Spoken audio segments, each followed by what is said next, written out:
Салем қыздар, бүгін сіздермен күріш тағамын дайындаймыз. Менімен бірге болыңыздар. Ең алдымен бізге ет, сарымсақ, картоп, сәбіз қажет болады. Сонымен тілі үйрен асымызды дайындайық. Кеттік. Осы қажетті заттарымызды кубықтап, төртбұрышты етіп майлалап турап аламыз.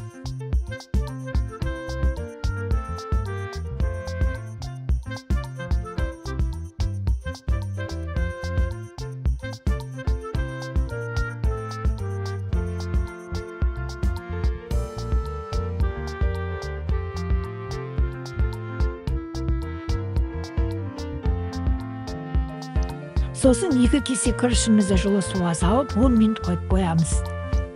Одан кейін тапамыздың астын лапылдатып қыздырып алып, ма құйып етімізге бір қасық тұз салып, шыңғыртып қуырып аламыз.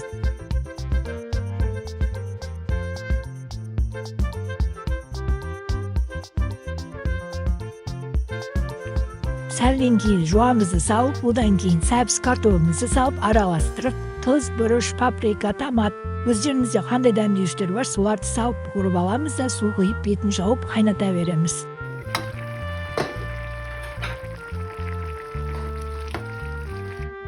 Сол сәтте күрішіміз шыжып тұрады. Күрішімізге жарты кесе майға қуырып, суын аз-аздан қойып бетін пакетпен жауып қоямыз. Күрішіміз шашпа болып, әдемі болып шашырап піседі.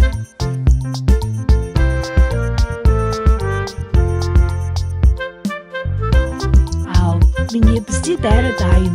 Күрішімізді кесеге салып аударып, үйдегі бар нәрсемен тамағымызды әсемдейміз.